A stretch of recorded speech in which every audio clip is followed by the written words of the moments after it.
Here I am, brain the size of a planet, and they ask me to kill the doctor. You call that job satisfaction? 'Cause I don't. It even goes against my prime directive. And then they shoot me. Pardon me for breathing, which I never do anyways, so I don't know why I bother to say it.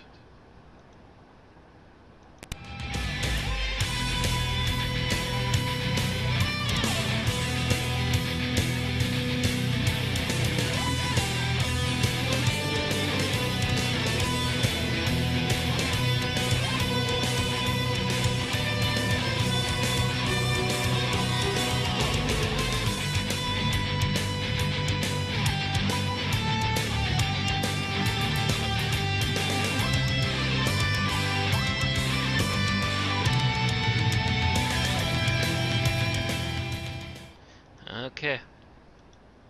Welcome, one and all, to the 51st presentation of an Unearthly podcast, recording live on March 28th, 2014, and featuring Robot, written by Terrence Dix. I am the Man in Black, and with me are Mad Matt Hello. and Ronson. Always a pleasure. If you enjoy hearing us prattle on, please follow us on Twitch at MadMatt2185, Facebook at Unearthly Podcast, Twitter at Unearthly Pod, and YouTube at Man in Black Reviews. To kick off the news this week, Mycroft Holmes has been commissioned for 2 more of what I can only assume will be lopsided quasi-historical episodes of Doctor Who. I should point out something on this. He mentions he's writing 2 episodes. He does not necessarily say they're both this season. That's correct. So they might both be this season, or it might be one for 8, one for 9. Either way, we're going to see at least 2 more out of him.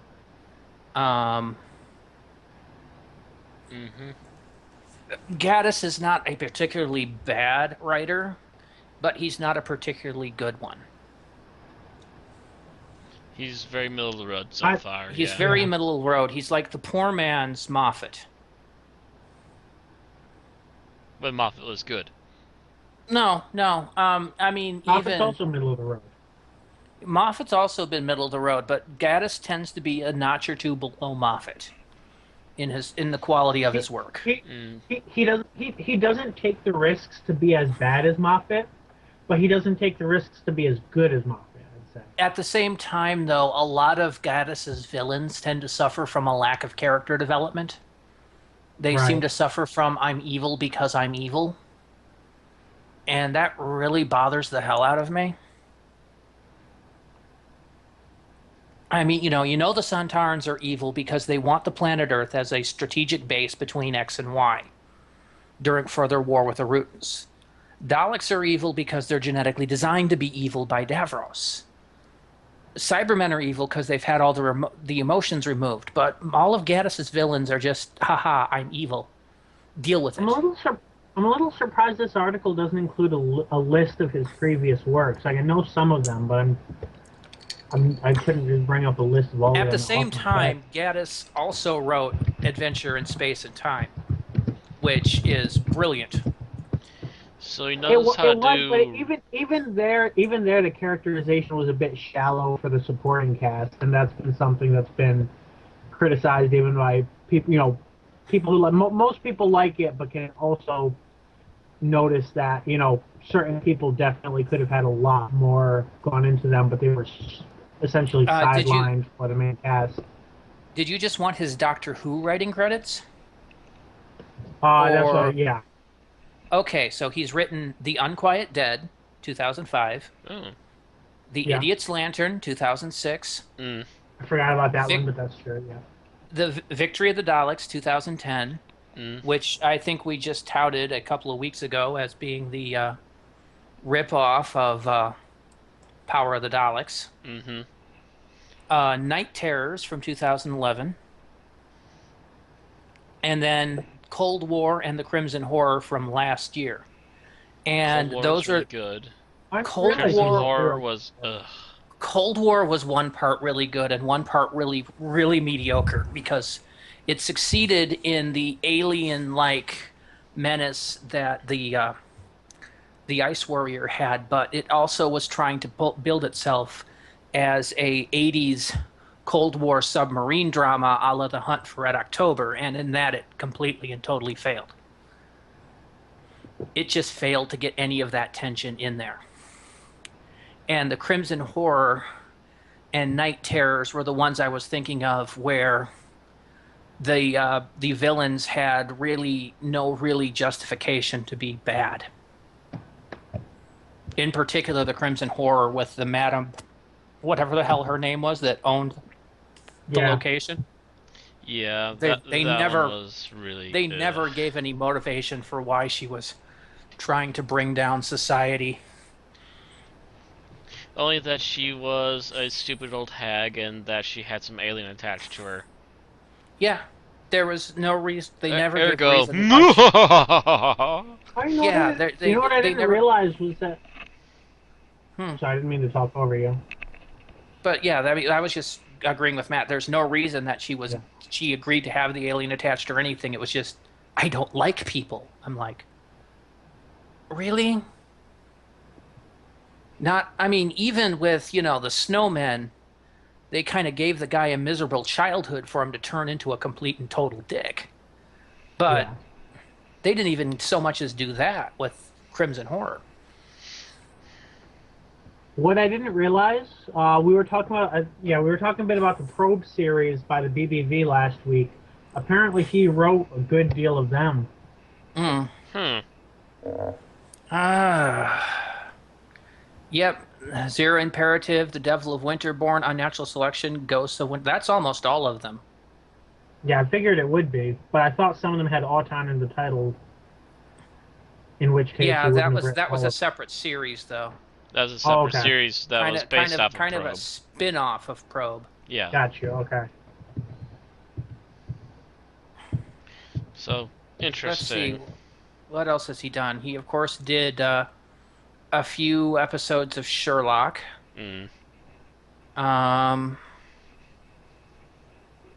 Agatha Christie's Poirot. Which, by the way, is very good, but I don't know about these particular episodes.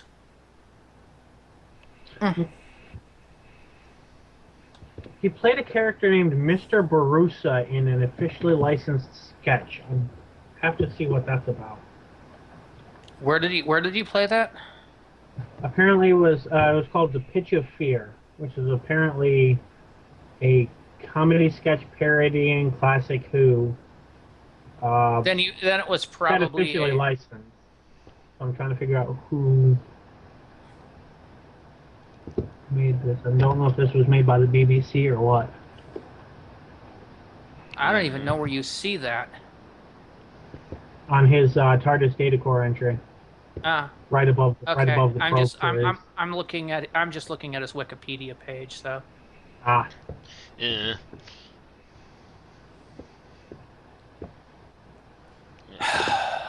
Because I was kind of curious as to what else he had done of any quality.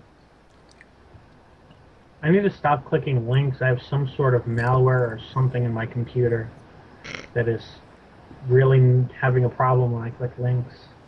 Yeah. Need to have that looked at. Yes, you do. You need to get some anti-malware in there, dude. And keep it up to date. Well, I mean, it's good enough that pretty much every time I click a link, first I get a pop-up, then Avast yells at me twice, and then there's this thing like it's trying to open something in the corner and wants me to click and see what it is that I have to manage to close out. So it's trying to get me to open something. Probably that would be very bad. So, can we move on to the next news article? Yep. Yeah. Okay. Once again, it is our depressing duty to report that another person related to Doctor Who has died. In this case, director Derek Martinus died at 82. He was the director of The 10th Planet. And several other episodes. Spearhead from Space as well. Oh. Yeah, God. Yeah, he did one of the Ice Warriors serials as well. So basically, he was a big director. Yeah. He started with 10th Planet and ended in the Third Doctor era. So he was a part of kind of that second Doctor era, and Mhm. he's passed on at 82. However, he died of natural causes, and at 82, we can say he had a good run. Once you hit that 80 mark, you're good. You can look back on your life and go, "Good job. Well done. I'm ready for my rest now." Try telling that to Christopher Lee. Oh, he can look back and go, "Well done." He's just not done yet. Yeah. He's still drawing on the powers of Dracula and keeping him alive. Mm. The force is strong with him. I've turned 90 years old today. I'm going to go create a record with my metal band. I'm doing another Charlemagne record. I hope you all enjoy it. That man, he is getting on. I mean, he didn't want to go to New Zealand to do the parts for The Hobbit, so they green screened it from England. So he's starting to show his age. Yeah, he doesn't want to travel as much, but the fact that he still is doing anything. The fact that his He's in age. the he's in the fact that Hobbit, he's- you know. Smack. I actually want to get a picture of Christopher Lee looking down on Sylvester McCoy. Ha. Well, that can happen. if Not he in plays the costume, just Master. as general. Yeah. If we could get Christopher Lee to play the Master, it could happen. All right. So going from sad news to good news. Doctor Who and its related stuff has received 5 nominations in the British Academy in Film and Theatre Awards this year, the BAFTAs. Doctor Who itself has only been nominated for 1, and that was the model unit. The visual effects, SFX, have all been nominated for their work on Day of the Doctor. Also nominated is the craft team that was behind the effects for Doctor Who at the Proms this year, or last year, I should say. And with 3 nominations is An Adventure in Space and Time. Philip Kloss for editing fiction, Vicky Lang for makeup and hair design, and Suzanne Kay for costume design. I'm pretty sure, not 100% sure, mind you, because I'm not sure of a couple others, but I'm pretty sure Day of the Doctor has clinched the one it's nominated for. I'm not sure about the Proms because I can't see what it's up against, but Adventure in Space and Time is up against Broadchurch, and that may actually egg it out. But I'm kind of hoping it won't, so that, It'll be a close one, though. so Doctor Who could essentially go 5-5 in the awards for its 50th anniversary year. That would be kind of cool. Yeah, it would. Oh. Yeah, we'll have to see. I personally have not seen Broadchurch, and I don't have an overwhelming desire to go out and see it myself, to be honest. Well, but you know I know what I've it is. heard of it. I know that David Tennant's in both versions. Well, If you want, you David can wait. Tennant Yeah, if you want, you in- can wait for the American version. Yeah, he's signed up for the American version. It hasn't started yet, and it is the crime drama detective genre. Which usually gets by pretty easily anyways to begin with, so yeah. Who actually has licensed Broadchurch in the United States, by the way? Because I'm kind of wondering if CBS picked it up because they're kind of the crime drama station. Do you remember the name of the American version? Nope, it's Fox. Ugh. Ah, It's called Grace Point. Yeah, That's last right. for about a season, they get canceled. Yeah, Fox is particularly harsh on anything, Yeah. and they're not exactly known for their crime drama series. Nope. It might be aired out of order. Oh, and it'll also be aired out or Annoying Fox for no particular good reason. So yeah, I get the feeling the American version is gonna die like a dog. Oh, no, okay. Production's begun. It's going to be for this fall season. Um,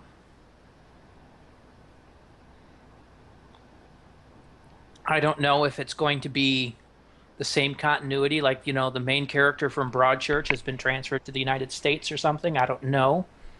Oh no, it's the character's named or the show is named after the character in both cases, I think. Yeah. So David No, Tennant's it's character not. has a different. Oh, David Tennant's character in Grace Point is Emmett Carver. okay. I knew at the very least they were changing the name from Broadchurch. But yeah, he has a new name and a new accent, so it's not the same character. It's just Yeah, it's the not same. because his character in there was Alec Hardy in the old one. Okay. Oh, okay. Okay, so I was Broadchurch, by the way, wrong on is both the cases name about it of being named that. the It's the name of is the the town. name of the location. Yes. Ah, Yeah. So Grace Point is the name of probably the city or town that the show takes place in.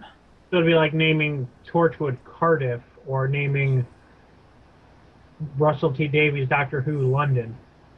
Well, Yeah. CSI kind of does that because you've got CSI, which is technically CSI Las Vegas, CSI New York, and CSI Miami. Yeah. So it's not that different. At least it It's starts just with the fact. a show. It starts with a show name before going into the location. Mm-hmm. Here, though, there is no um, uh, franchise that's attached to, so it's just Broadchurch or Grace Point. I'm assuming those are fictional places, or I'm pretty sure, yeah. Yeah. Next one. and to continue our trend of going back and forth between articles being New Who or Classic Who. We go back to the classic with Mary Tam's second episode, or second generation, as the title is, of her autobiography. Mm. This would be Mary Is there a Tam as website for the that, or first is Ramana. You mean a there- website dedicated to her, or just a link with the news? yeah, a That link was with the one- news because It That I've should got be one of the. the news was down there, man. I got Yeah, it. yeah, it should I be know. first I've got second. I've got the link for the BAFTA Oh, news. you mean there's. Huh? You mean this link that I'm reposting there, or like what their source was? Yeah, that's all I needed. Oh, okay. I just like to look at it as we're talking about it. It's just the old the list of news for me. Just okay, I got it. Yeah, Never I mind. don't know how you missed it. Yeah, it's right there. It's been a hectic day. Screw you guys. Oh, I did another hour stream.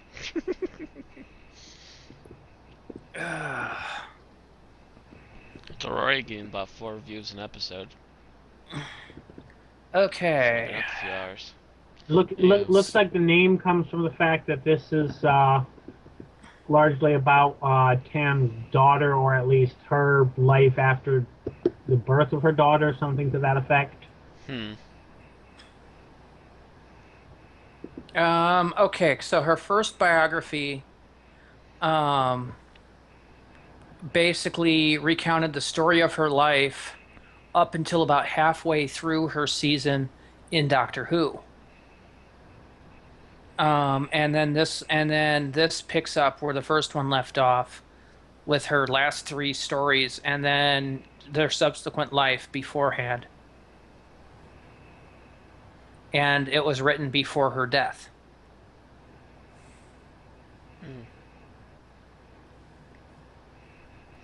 Okay, so in other words, someone helped finish the final version of it. It was probably in the Or edits. it was submitted for publishing. Yeah, it was probably And in they the took editing too long stage to finally get submitted it there. out. Yeah. Because she, Well, it might have been she died intended to take this long. It does take time to edit and everything. They probably planned with it. with an autobiography, yeah, especially. It was because it says it was written before her death in 2012, where she died of cancer. If anything, they might have been able to add like an afterword by someone who knew her to acknowledge the fact that she died. But if there was, that would probably be the most they would have had time for to edit it, get it out within that amount of time.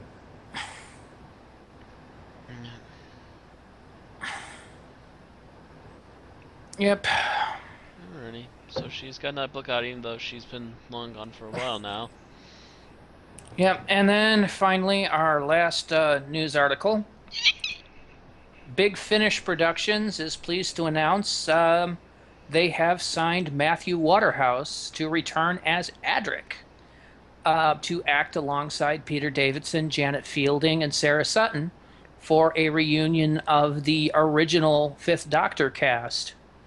I almost wish this piece of news could have waited a couple of weeks, so we could have done it in front of Castrovalva, which would have had all these particular casts.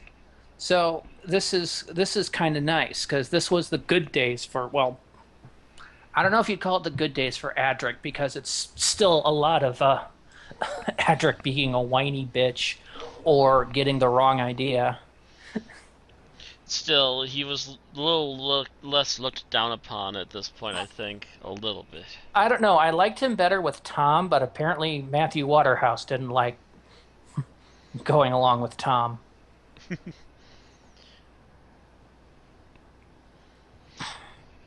Yeah, I'm not entirely sure what the entire background on that is and what all It went was on the there. fact that Matthew Waterhouse was assigned to the Doctor Who cast by John Nathan Turner, who Tom Baker despised, and he was essentially replacing Romana, aka Lalla Ward, aka his girlfriend, as companion. So yeah. Basically, Baker didn't like what was happening and took it out on Waterhouse. Which was really an unprofessional thing to do, to be honest. Well, yeah. There was a lot of... No one ever said Tom Baker in the late 70s was the most professional person to work with. No, he'd gotten a bit spoiled by basically being showrunner for Doctor Who, unofficial showrunner, for a good number of years, and then had it all taken away from him. He was really pissy. Mm-hmm. Which eventually led to his leaving. Mm-hmm. Yeah, I mean, Tom Baker was in 1, 2, 3, 4, 5 serials with Adric only. Just 5 serials. Full Circle, State of Decay. That's how many he had with Mary Tam as well, right? No, he had 6. He had 6 with her? Yeah. So Full Circle, State of Decay, Warrior's Gate, Keeper of Traken, and Legopolis was the only ones he had with Waterhouse. And, of course, he had acted with Lalla Ward since the end of the Key to Time trilogy, so that was like 2 seasons. Yep.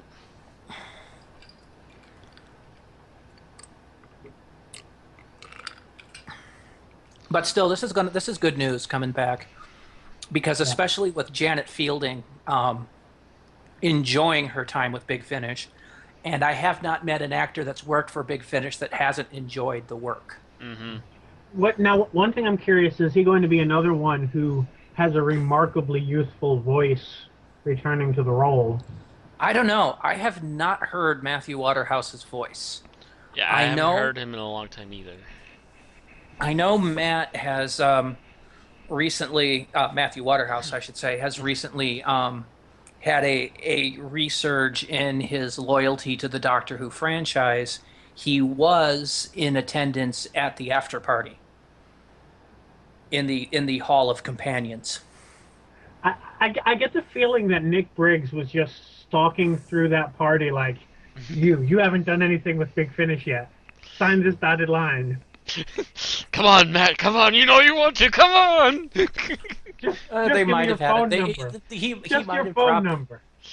He might have dropped in for a drink or two afterwards and kind of suggested that you might enjoy working with these guys under a non-Nathan Turner regime. Or I could also just as equally imagine him clinging onto Matthew's foot as he's trying to drag himself out of the building. No, okay, I'll do it. Just let go. You will come to Big Finish, or you will be exterminated. It means that we have the materials to do Doctor Who audio adventures from Leela pretty much onwards, although we have to skip Romana 1, but that's kind of okay because there's, unless you're doing it before or after the key to time and before the regeneration into Romana 2, there's not much you could replace. You could place audio adventures there. Well, Yeah. I still, if we could have, I would even forgive the continuity if they had found a way to have Mary Tam and Carol Ann Ford do something. I'm just imagining those two companions together. Mhm. That would be a story I want to see. Now it would have to be a novel if it happened, Yeah, but or no, or just it's Companion chronicled by Susan. even so, it's kind of nice. And didn't we hear earlier that Lala Ward has agreed to work with Tom? Yeah. Yeah. Yes, Yes, they have agreed to So- work again. they're So they're we've gotten- they're. I think they're recording a series now, something to that effect. And, you Or know, have- if those two bump into each other and manage to bury the hatchet, we could get some more Dr. Adric and Romana. That'd be kind of cool, too. Yeah, that Yeah. would also be nice. Or, you know, Maybe more- Matthew more- will understand why Tom was so angry at the time. I'm sure as a kid it looked really bad to him in particular. Oh, He yeah, might I'm not have pretty fully sure. understood what was going on at the time. I don't know if that bad blood has been buried or not. I kind of Well, hope it has. that, and I think Tom has already come out and apologized for being an ass during his Doctor Who run anyway. So that can just be part of that. He'd be like, "All right, you were an ass then. Let's see how you are now," type of deal. Yeah, I was an ass. I'm sorry. Let's bury it. Yeah, that's great. If he's done that, that's cool. And if Matthew has forgiven him, that's cool. Let's see some audio. Let's see some eSpace audios. Yeah, let's see some extra stuff from that because there's a lot of really good stuff they could still do. Yeah, there was there. only 3 adventures in eSpace. There's plenty of room to have more. I would love to see it. I'm sure the fans would love to see it. Do an Right. entire eSpace like 6-episode audio bit with Tom, Lala, and Matthew. You're leaving someone out of that equation. I think. John Leeson is K9. Yes. Affirmative. Not bad. I used to do that voice fairly well, but it's been years. That would be cool. But for now, we can at least be happy that we've gotten more of the early Is it- Fifth Doctor in audio adventure. Isn't Leeson going to be in the ones that Lala Ward and Tom are doing? He's done K9 in a few Big Finish Yeah. when it was I necessary. mean, I think the series that they're doing together, he's part of as well. Probably. Would be K9 Mark II, yes. Mm-hmm. Okay. So I think that's all the news. Yep. Unless one of you has anything to add. That was Nope. everything we had planned. No. I've got nothing. I have nothing to add in. So, we are discussing Robot. Who wants to do the summary? Not it. Does that mean it's me this time? I think so. Think so. Because Bill did it last time. Ah. I will do Castrovalva. I will state that because I love that episode. So. Okay. Well, all right. So, Does basic that mean I have premise to is take notes when I watch the Twin Dilemma? Yes. good luck, Bill. Take a bottle of Malox with you.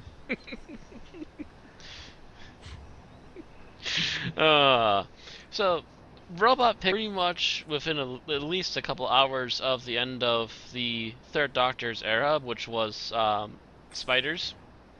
Mm-hmm.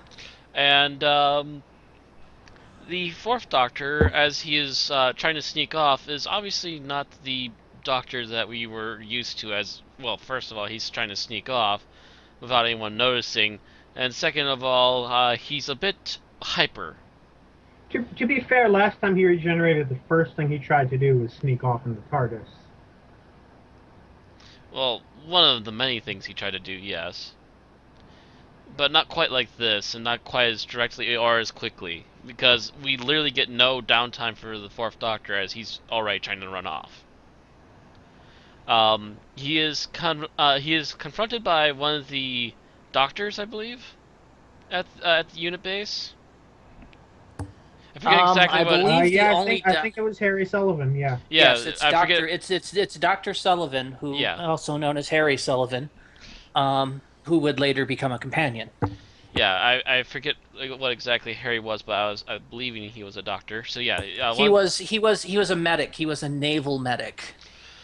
So yeah, so Harry Sullivan manages to stop the doctor. They have a bit of talk about things, and as even Harry Sullivan's kind of like this isn't quite right, and even the doctor's listening in on his heartbeats after they do a few things really quick, and he's like, "Oh, a little bit fast."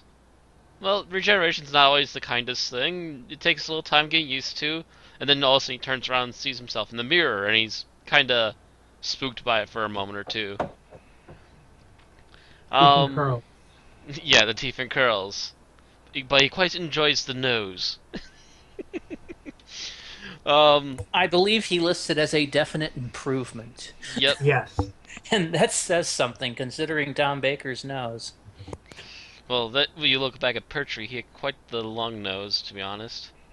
Yeah, well, Baker has a bit of a beak himself.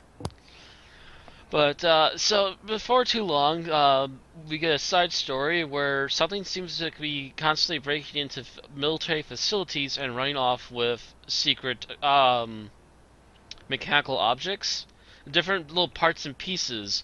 Uh, the doctor is brought in by the brigadier to question as to why the items in particular are being stolen, and the doctor quickly puts together that it's the right parts to try and put together a laser, I believe it was.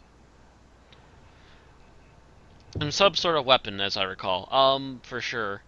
And the doctor's like, well, I guess I have to get involved, don't I?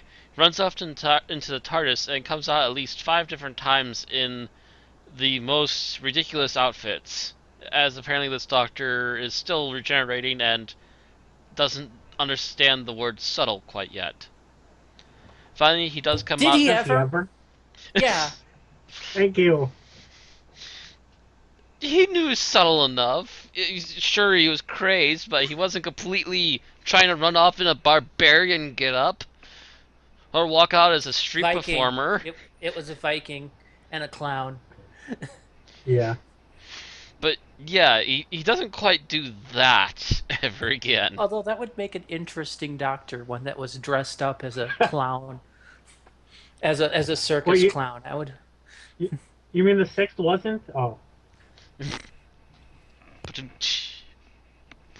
Um.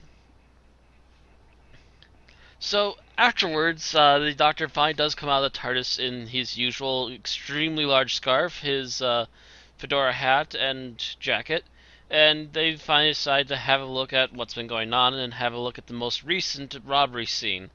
Almost all the scenes, I believe there's at least one or more guards that usually get knocked out if they are in the way, and there's also usually damage leading to the outside. They have an idea as to where the robot might strike next, although they don't know exactly what the intruder is as of yet. Upon reaching the place, they are told up and down that this place is impenetrable. To which the doctor's sly remark is, I don't like the word impenetrable. It reminds me of the word unsinkable. To which Harry Sullivan comments, what's wrong with unsinkable? Re- Doctor replies, nothing, said the iceberg to the Titanic. Blub, blub, blub, blub, blub. Yeah. Harry Sullivan's reaction is, what? Blub, blub, blub, blub. And the Doctor is proven right pretty much on the dot as the robot manages to still get in there, I believe even under fire, and still runs off with the components that it came for. But but I believe at this time they actually do have a few witnesses that didn't get completely clocked out, and they did see that it was some sort of strange robot of some sort. But I believe low lighting and so forth, they did not see exactly what the robot looked like. At the same time, Sarah Jane is also investigating some other people and also stumbles upon a group that has made this robot that has apparently a ever improving AI, I think it was, or something to that effect. Something like that. The group was called the Think Tank, but that's Yeah, pretty generic. yeah. Think Tank is very generic group kind of name. Um, so Think Tank is essentially been using robots to do all of these um, component thefts, and they are planning to make the exact weapon that the Doctor has foreseen that they are trying to do. However, the robot itself is growing its own conscience and is starting to wonder about what it's doing and whether or not he should be doing exactly what the think tank is telling it to do. To which he not only turns against any more military that try to stop him in his mission, but he also begins to question think tank and actually breaks off away from them as well. So in the midst of everything else that's going on, the robot finally decides to run off on its own and seals itself in a bunker with, I think, a couple think tank members, didn't he? As well as Sarah Jane. Um, well, mind you, the think tank itself was actually working with another group. Yeah. This political action group that basically Mm-hmm. wanted democracy overthrown and replaced with with a regime run by the more intelligent you are, the more power you have. And they wanted basically the people with brains to have absolute power over the people that didn't. Kind of Nazism based on intellect. Pretty much, yeah. So when the robot goes AWOL, it decides to kidnap Sarah Jane along with a couple other people. It hides itself in a bunker. The Doctor, once again, for Well, the first time in a long originally, while, pulls if us. I could interrupt you for a moment, Matt. Originally, it was this group that was in the bunker, Yeah. and they basically had hacked the codes for basically the world's nuclear arsenal, I believe, and was basically going to set off Armageddon. Unit came in, managed to stop them and everyone out, and then the robot, which had killed one of its creators, went nuts, kidnapped Sarah Jane, went back in the bunker, and restarted the nuclear arsenal. Mm-hmm. Yeah, that's kind of my only gray area, as I recall. So he starts trying up the nuclear arsenal again. The Doctor also revives the sonic screwdriver. I believe we did not see it at all during the Third Doctor era, as I No, it was recall. there. It was It there. was? I remember him using it on the Drashings, Hmm. setting off the gas pockets in the swamp that the Was that Drashings were the in. Sonic? Yes. He used it very sparingly, though. Yeah, the Third Doctor, whereas the Fourth Doctor used Remember it far more often. the third Doctor was James Bond, so he had to have gadgets. Yeah. Yeah, but he didn't rely on the sonic screwdriver as much as other doctors would. Well, at this point, the sonic screwdriver isn't as Deus Ex as it's become in Right. more recent series. And well, It was, that's also because in the fourth Doctor era, they do tend to subvert it. He tends to, forget it on the TARDIS, things of that nature. Mm-hmm. Or they also found a reason to have the sonic screwdriver not always unlock doors, ergo it's not always the most useful tool either. Mhm. But then they've added more and more powers and more limitations as the years have gone on, but that's another story. yeah, it was used a little bit in the Third Doctor's Terra, but at that point, Barry Letts, the producer, was very adamant the device not become a cure-all for the series. Yeah. And he limited its use to avoid the writers coming over it. So it was like usable once, maybe twice a season. Oh, that's right, he had to use it once to reverse the polarity from Yeah. long range. I remember that now, yeah. So he was basically they were allowed to use it X amount of times per season, and then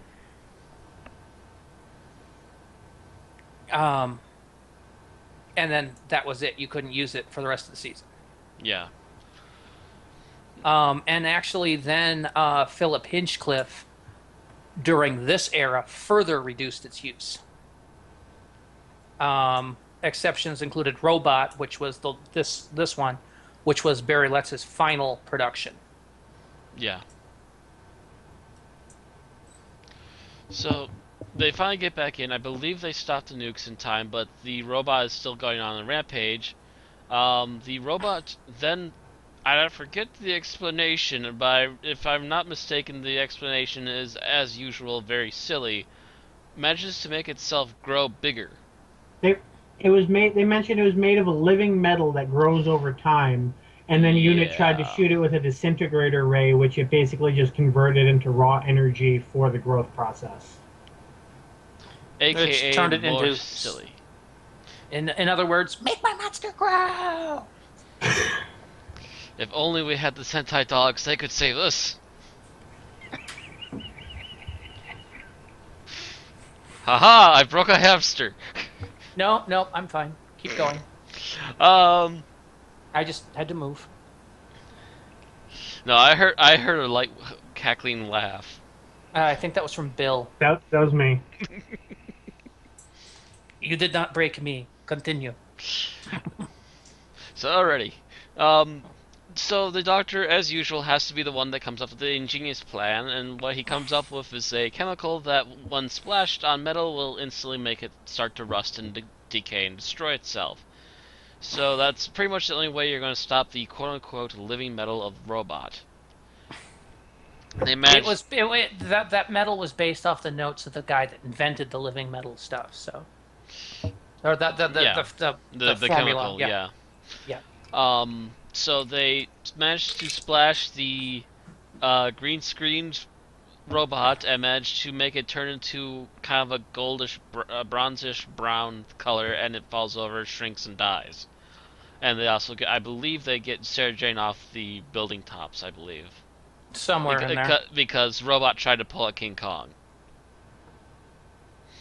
And that's pretty much it. They say their usual little stingers at the end, and I believe Tom and Sarah Jane run off in the TARDIS at the end.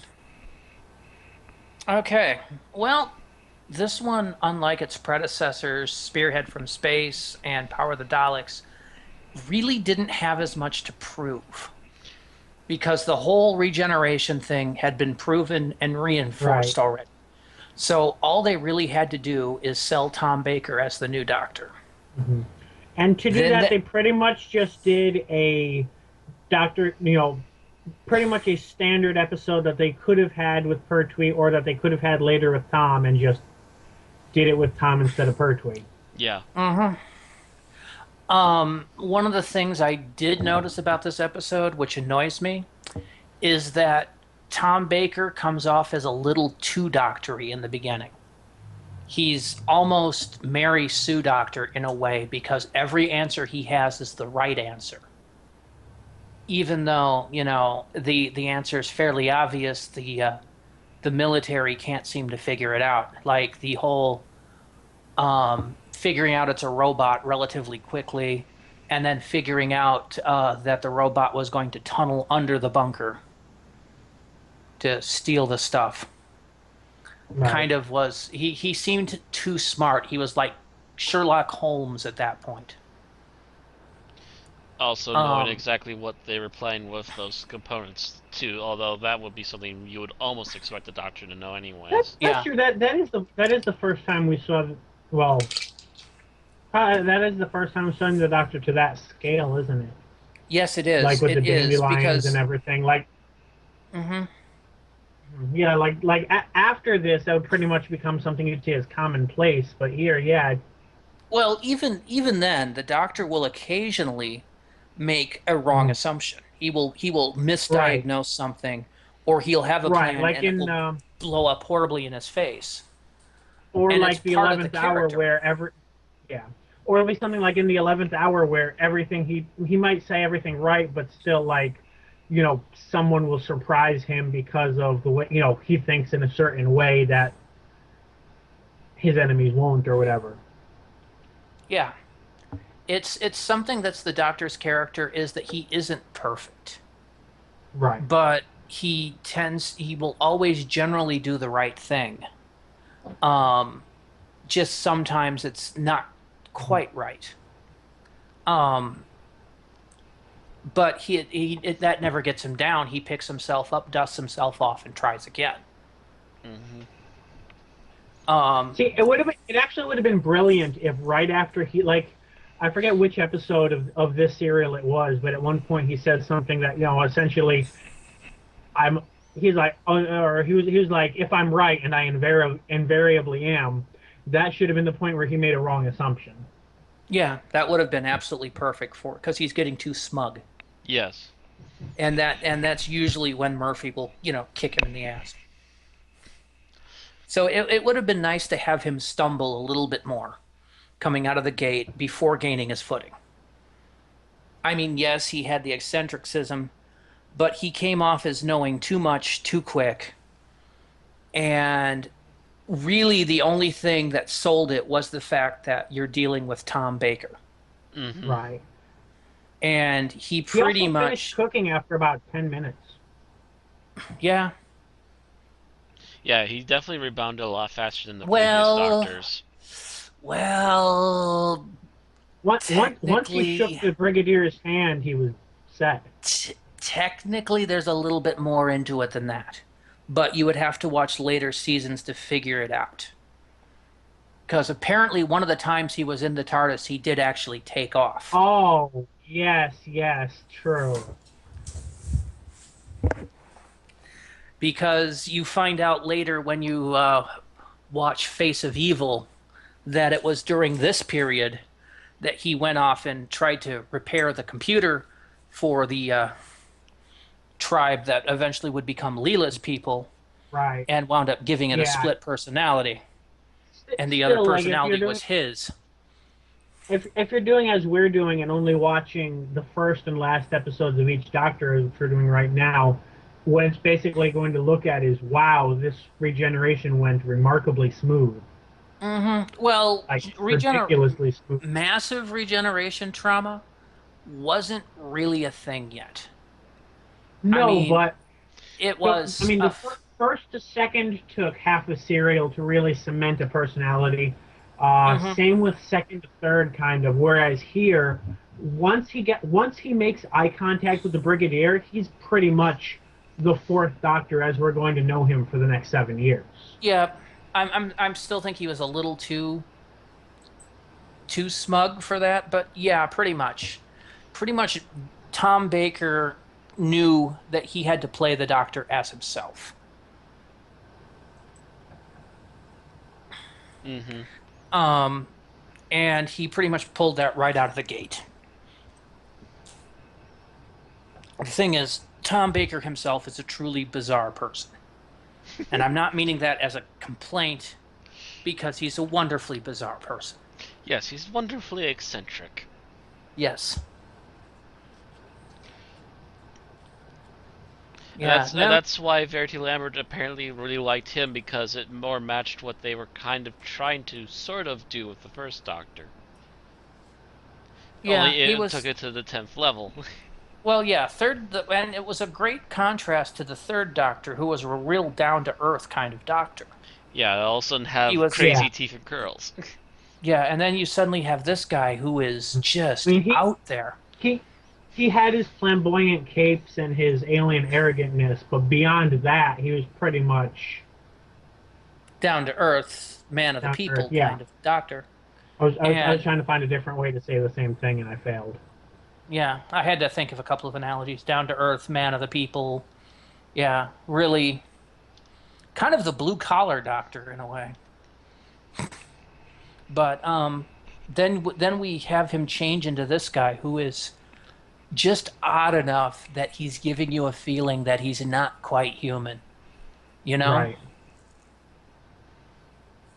And it's just absolutely beautiful. Mhm.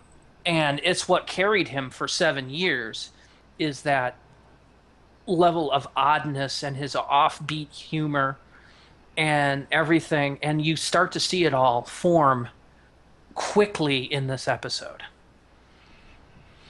And I'm going to say that I'm going to go out on a limb here and say that without Tom Baker doing this, this would have been a pretty blah episode. Yeah.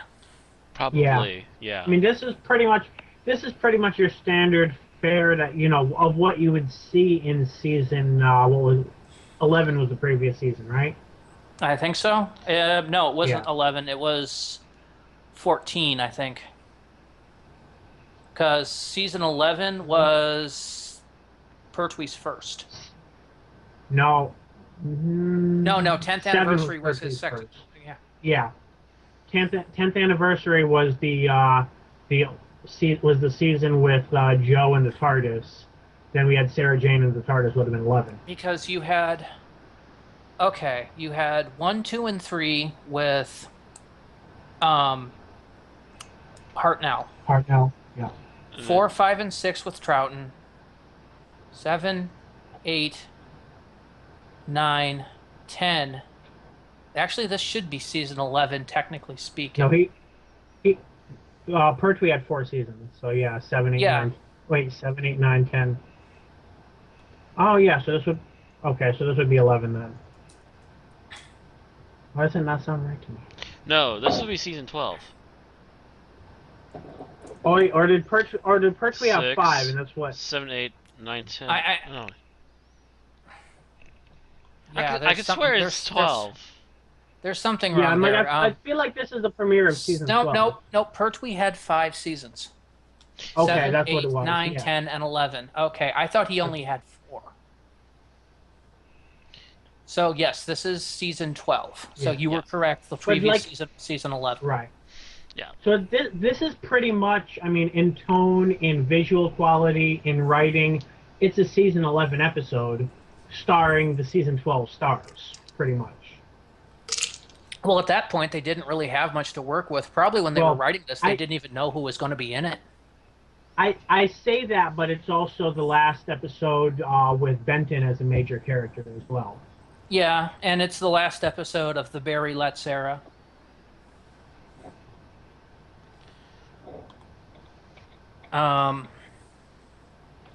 It's the last Earth episode we would have until the next season, when we would have Revenge of the Cybermen was on Earth, wasn't it? It was on Nerva's space station. So Oh, I'm okay. not counting that as being on Earth. It was not So on modern Earth. That's Earth orbit? Yes. Gotcha. Close to That's Earth, Earth. not quite. It's Earth orbit in the future, distant future. So I was thinking Attack of the Cybermen, okay. Because that's yeah, set on it. that's modern Earth. But that's 6th Doctor. So, Right. Off by a number of years. but no, we would have after Well- this the Ark in Space, which is Nerva Beacon. In the really far future, the Sontaran experiment, which is on Earth, but future Earth of the same period. Genesis of the Daleks, which is Skaro. And then Revenge of the Cybermen, which is on Nerva Beacon again, but not as far in the future. So it would be a full season again before we hit modern Earth with Terror of the Zygons. And then we kind of bounce back and forth a little until we finally say goodbye to Sarah Jane Smith. Mm-hmm. Yeah. I don't think. Well, I guess Horror of Fang Rock was technically on modern day Earth, but I think that was the only Leela episode that took place on modern Earth. I think it was a past Earth. Yeah, I think it was the past Earth. It wasn't modern day. I don't know. That was a pretty up-to-date lighthouse. Not as I recall, but then again, looking back at it from now, it still looks. Oh yeah, it's not- early Yeah. 20th century, so it's in the past, but it's not that far in the past. It was enough that they had electric lighting. Yeah. That was my Right. that was my notation on it.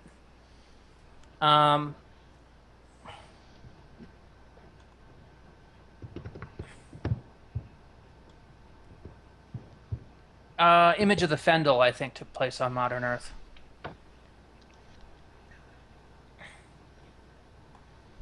and then that would be the only one then that took place on modern Earth. Everything else either took place in the past or the future or a completely different planet. Speaking of ridiculous outfits, by the way, I just found the Viking. Yeah, I remember it. But it's something a But- little less inconspicuous. Yeah, so this is the last real gasp. I love the Brigadier in that scene because he's just like, it'll pass. It'll pass. You think this might draw attention? It just might. He's beyond reacting to what the Doctor does anymore. He's hit jaded. But no, this is really the last gasp of the Third Doctor era. Yep. It's the last really big unit episode, save Terror of the Zygons, and it's pretty much after this, it's going to be the Doctor in the TARDIS wandering the universe. So it's you're right. It's like a Third Doctor episode starring the Fourth Doctor. But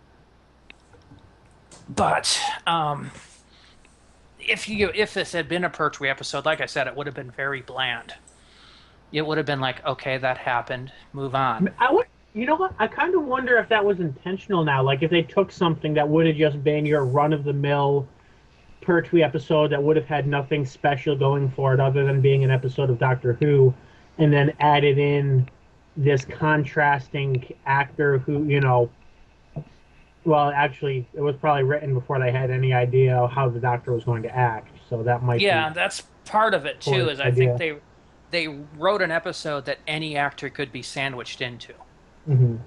But it was still a very good stroke of luck that that they had this Doctor that was such a visual presence on screen and would contrast so well in this setting. Mm-hmm. Yeah, this was a big transition period because Barry Letts was leaving, Terrence Dix was leaving, Robert Holmes was coming in. He had been a writer before, but he was going to be the new script editor, the new showrunner. And while Dix was leaving as a script editor, he was still going to be involved as a writer. So it's still a kind of a big production transition. But unlike some big transitions, we do keep the same companion from the previous year. Yep. Although a new one was added. Well, I don't think they would have gotten rid of Sarah Jane unless they didn't have a choice. Because she was really popular. And she is to this date really popular. You say that, but I feel like Jamie was probably as popular then as he is now, and they got rid of him.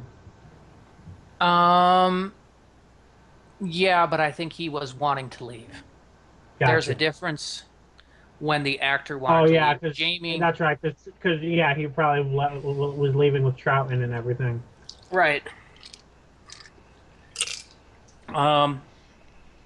So this was written by Terrence Dix, and he actually does state that a major influence of the story was King Kong. The original script In the fourth episode, you can tell. The original script was written before Tom Baker had been cast, and there had been some discussion of returning to an older actor, which is, by the way, why Harry Sullivan was created, was so that they could have a more strong, active male lead. An interesting thing about that is if they had cut Harry after this serial, like if he had never gone on to become a companion, I don't think anyone would have noticed. In terms of like, it would not have negatively impacted this serial at all. Yeah, but they had already signed him for a season. Yeah. He was also a good friend of Tom's. Hence why he let him cover the cupboard.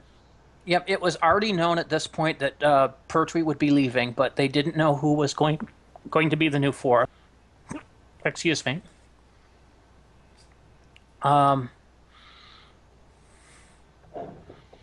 Oddly enough, Tom Baker was currently out of work prior to being cast here. He was working construction. Mm-hmm. Even came in the construction uniform, as I recall. He had been a television film actor. He'd had many parts in several films, including the 1973 The Vault of Horror. Yep. He wrote to Bill Slater, the head of serials at the BBC, asking if he could find him some work. Bill then mentioned to Barry Letts, Tom Baker, because Barry was still looking to fill the part. Barry had seen Baker's work in The Golden Voyage of Sinbad and pretty much hired him immediately. And that was actually a pretty good movie too. Yes. You seen that? I've seen about half of it.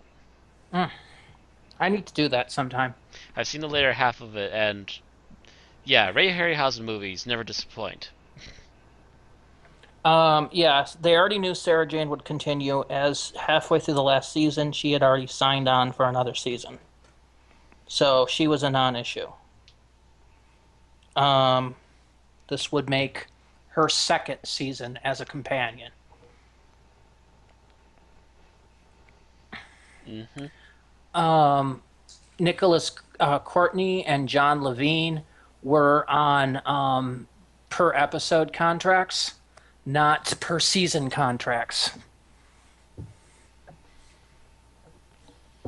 So they kind of came and went, and they went, yeah, we don't need you guys as much anymore, and they went. Yeah, and they faded him out. Still, they had been in a bulk of the episodes for the majority of those 5 years. Yeah. Yeah. So, you can't exactly say that they didn't fulfill their companion contract. They had to be burning out on it a little at the time, too. Yeah. One can easily imagine they wanted a break after about 5 years straight of it.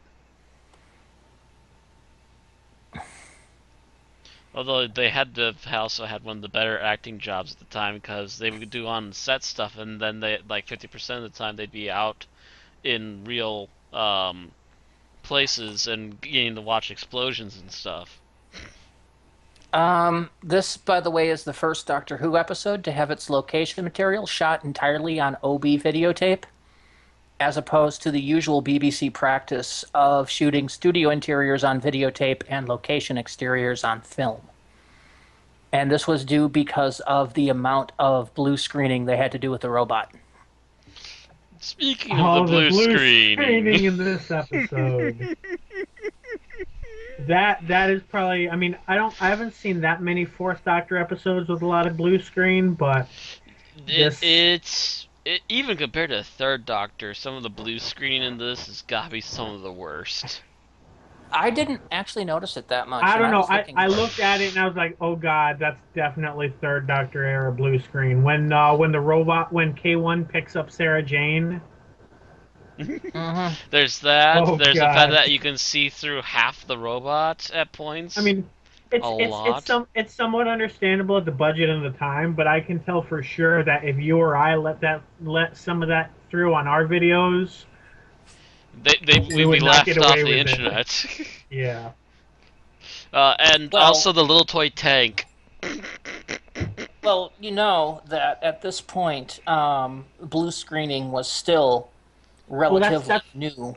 That's what I'm saying. In 1974, on a BBC budget, it's understandable, but I would still argue that we've seen lots. Anyway. I would still argue that even the previous serial, we saw much better blue screening. Which was the previous serial? Spiders. Planet of the Spiders. Remember the flying car? Yeah, that's right. Yeah, the last third. I don't know. Some of the moving spider blue screening wasn't that good. It wasn't perfect, but it was better than this. Still, you think back. Let me see. How many episodes prior was the one that they even have Tom reference to remind us that he's the Doctor? That was about four episodes prior, when their effects budget consisted of go down the street and buy some dinosaur toys from the dollar store or the pound store. or the shilling store, whatever the hell it was at As that bad time. as even those dinosaurs are, at least they're models and they're not horrible, easy to see through blue screen effects that make half the dinosaurs disappear. At Don't least the forget the line at the horribleness is bottom. right there for all to see I instead think of Don't I forget the think disappearing. line at the bottom from the ground coming up with her, or the floor I of the think studio. I think a problem of that was probably the fact that they chose wrong coloration for the robot. Yeah, I think it's the fact that the robot that's was chrome silver and it was reflecting the exactly. blue. Yeah, there was It wasn't. probably some lighting issues. If they had a really good lighter, they could have gotten around that with that color. But it would have been, but with an average or a poor one, especially someone who's not used to those Blue type of screening? effects, Yeah. it was a problem, and that's probably where it came from. Yeah. So the person who was supposed to be in charge of effects didn't know what he was doing with the robot, and it turned out terrible when it went huge. Well, it's possible that it was a new special effects guy. Yeah, and I'm like, Because I know the director is someone who started in the black and white era, so this might have just been new technology that he didn't quite Get. wrap his head around. Yeah. the director was Christopher It's, Barry. Yeah, who we covered his passing a few weeks ago. Yes, and he had, prior to this, done The Mutants in 1972, The Daemons in 71, Power of the Daleks in 66, The Savages, The Romans, and The Rescue. I don't think any of those were green screen. The Mutants, maybe. I'm trying to remember the mutants. Um, It's slipping me for some reason. 30th century planet Solos with a militaristic marshal known as overlords ruling from Skybase 1. It doesn't exactly help that the Mutants was an alternate title for the Daleks until Yeah, it's not help. new That serial with the doesn't help same either. But He's obsessed with eradicating the mutants from the local population, or as he called them, mutts. it's not ringing a bell to me. I don't know why. Maybe it's just one of those episodes that escaped me. I haven't I've watched seen it, but it's been a long time. I've read the novelization more than I saw the episode. Anyway, That's probably why. the director would later go on to direct the infamous Brain of Morbius and The Creature from the Pit. I think he was one of the faces of the previous generation, or the infamous pre-first Doctors. Yeah, they had a number of crewmen that were on that. But I think it was like the producer, the director, and the writer, or something like that. I thought it was all senior, like producers and high level people from there. I don't remember for certain. I'm guessing. Let's see if it's on Wiki, because I'm But yeah. on Wikipedia right now. Yeah, the effects budget just again, to me, I've seen I don't the think it was cheese so in this much the- era. I I don't think think it's the it was effect- just really they had a new tech guy who didn't quite get it yet. Yeah, You're right. You're right, Randy. He was one of them, because it has it's the production unit manager, the script editor, production assistant, several directors, including Christopher Barry, Philip Hinchcliffe, another production assistant, and the writer. yeah. I thought it was people that was involved in the production of the episode. Okay. So.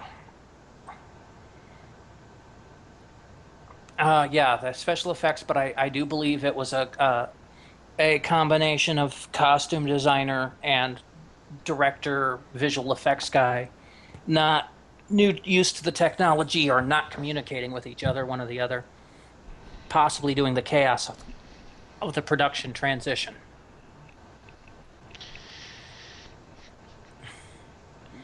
Just yeah, that is still the main screaming problem that I have with this story, and considering that's the only thing.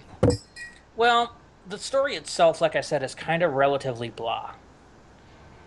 Yes, but I the fact that we have a new doctor and he's totally making up for it. yeah, the whole like the as a political thriller, it's not bad. I mean, granted, that's not the most exciting sort of episode. Where it kind of loses me is when it turns and when it takes a left turn into the King Kong For the final episode, fire yeah, it film. just Yeah, quite literally, the robot turns into King Kong and picks up Sarah Jane. yeah. So We you would we have go been we go from the scientists should rule the world to King Kong climbing whatever the London equivalent just of the Empire the State scene Building is. where Sarah is interviewing their public rep for the front for this the science front. I forget what it was called, but Think tank. no, not No, the think no. tank. Um, The political organization, their Oh. public Yeah. face. And he goes on, and it's like, well, give me an example. What's that? It's like, well, your clothes. Do you really think that's appropriate for you? And you look at the expression on this guy's face, and you know if they had their way and they got to choose what Sarah Jane would be wearing, she wouldn't be wearing a hell of a lot and probably wouldn't be leaving his bedroom. Because he has that kind of look on his face. Yeah. I'm just like, okay, so you've now pretty much established they're creepy. Was that your Right? plan? Yeah, Yes? Good. like, You've fuck officially established that they're explanations. creepers and they're Nazis and they're Yeah, sexist as all hell. Thank you. Good really day, not a sir. he's really not a good PR rep because he's pretty much like, by the way, we're the Nazis, except with scientists. By the way, Sir Jane, I watch Yeah. you when you sleep. Thank you, Matt. I have cameras in your shower. Not that you should ever think that there are cameras in your shower. No, no.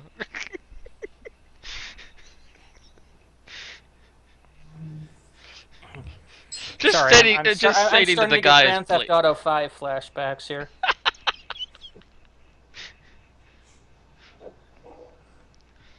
I'm trying to find the name of the organization in the robot wiki page. Maybe it would be better at the TARDIS Data Core.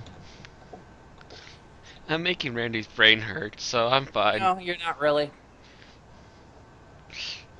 You had a mental flick though, so. Uh,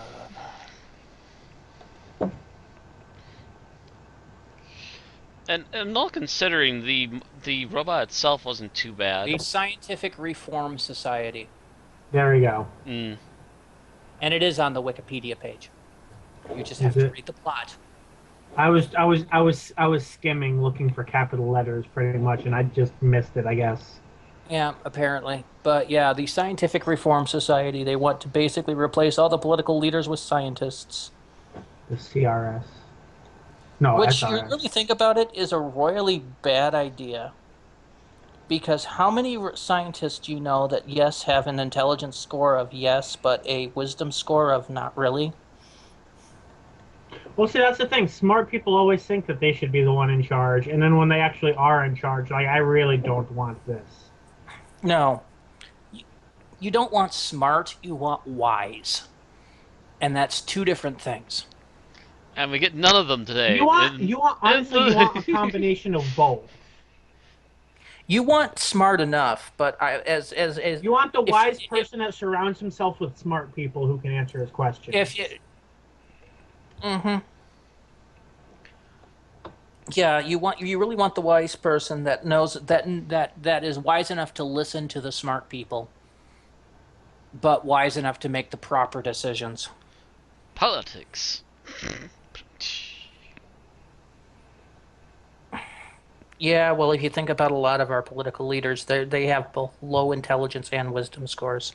Yes. Yeah, They pretty much should never all be you need wizards is- or clerics. To get them the hell out. Pretty much all they need is a charisma check. Really? Charisma Yeah. check? Look at Bush. Charisma check, really? He did. Bush He did. had Bush was a great speechifier. Hey, it just a matters of what our audience you were targeting with that. Yeah.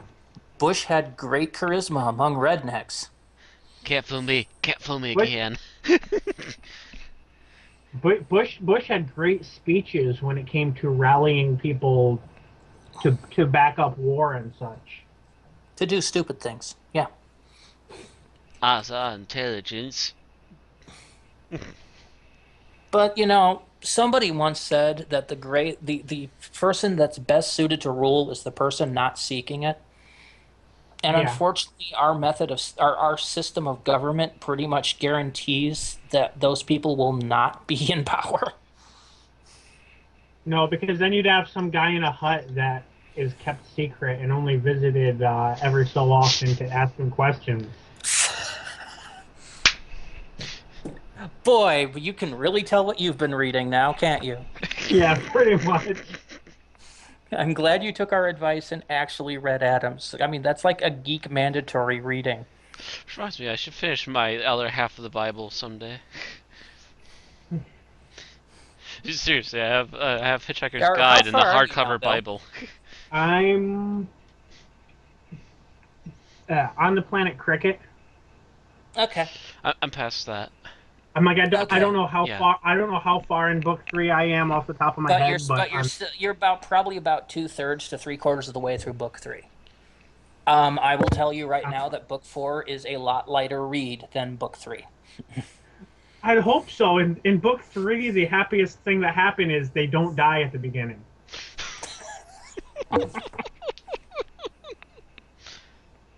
Yeah, it'll get to the point where it becomes a stifling cluster, and then it'll finally start to let go a little bit by the end. Just a Marvin little. positively seems to be an optimist. You can kind of tell what Douglas Adams felt about getting kicked off of Doctor Who.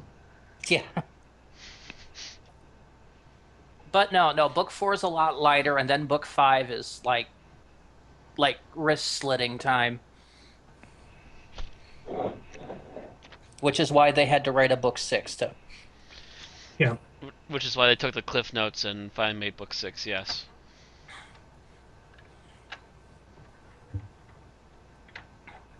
But anyway, okay, so special effects were bad, yes. Tom Baker's acting good, plot so-so. Yeah, the special effects I can only complain about so much, considering that this was not a good season. Like, the season leading up to it was not a good season for special effects, period. Yeah, Well, they're the still last trying to couple get the hang of the seasons. green screen, and it's obvious that not all the directors, producers were familiar with it. Yeah. Pretty And much once the third Doctor got the TARDIS, we're like, whoa, you need to tone down the special effects because you can't handle them. And there's more to it than that, too. I mean, at this point in the BBC, Doctor Who was about the only show using green screen special effects. Mm-hmm. It would be a few years before some of the other series started picking it up. Shows like Blake 7, Yeah. UFO. It's you ever not watched- it's not like nowadays when you have a Sherlock Holmes series that's filled with SFX. Yeah. No, not back then. Back then, the closest thing they had to SFX was a fog machine, man. Fog That's helps about it. everything. Yeah, their special effects was a fog machine and a gun with blanks. Those squibs were meant for me. Bang, bang. That was about it back then. I mean, yeah, not a lot of British TV required massive visual effects. Speaking of guns, we should give a moment to the Brigadier's attempt to finally kill a monster with a gun, and it backfiring horribly.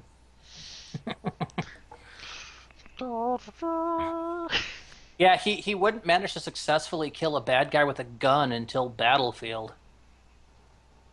He successfully killed one with a gun in Battlefield? Yeah, the demon, he had it loaded with silver bullets and shot it. Oh, okay. He finally found an alien menace he could kill. Like I remember a quote from there being that he shot something just for the sake of it, in case it worked.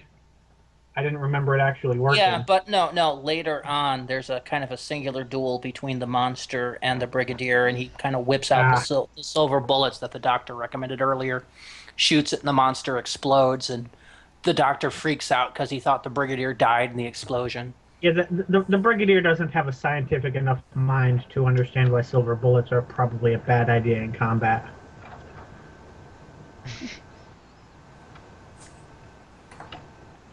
He always let the doctor figure out those things. Uh-huh. No, actually, no. The silver bullets were what were needed. Because I love Yeah, that. so I'm There's a just scene in thinking that of one. firing them out of a gun is silver's not made for that. Depends. Yeah, I wouldn't actually see that much of a problem with it. Depends. If you're It's talking like definitely older guns, then yeah, that probably wouldn't turn out so well. If you did some really stupid things with it, it wouldn't turn out well. But silver in of itself, it's not that different than any other metal. and really, it's not so much the entire bullet you need; it's just the tip. Yeah. Yeah, I wouldn't say silver tipped is perfectly fine. Yeah. Yeah, it's the main bullet itself that you need. It's the tip that you need. It's the rest of it. Who cares Or what it's made I'm of? kind of a fan of I think some modern vampire and werewolf movies have what hollow tips filled with silver ball bearings or that type of deal. Uh-huh. I'm sorry, I'm going into Helsing now.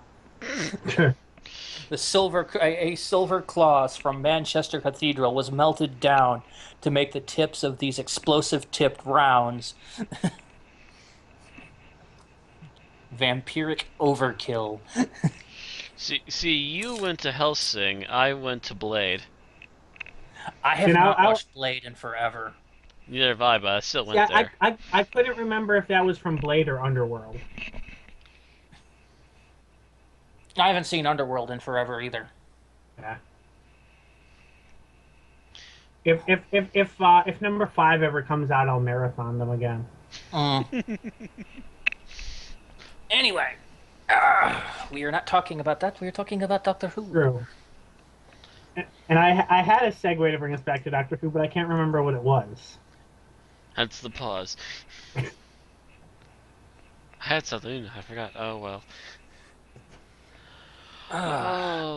So, the costume itself, outside of when they tried to blue screen it, wasn't half bad for the robot. No, the robot. It was a little rattly on occasion, but that can't be helped. They did a good job not making it look like a Cyberman. No, Yes. yeah, that's for sure. Although they did reuse a gimmick from the Daleks, although they did it in a different enough way that they probably figured people wouldn't tell the Hmm. the distorted point of view to show that it's not from a human type of deal. Oh. Mm. That's actually something that gets reused in Doctor Who a lot. Yeah.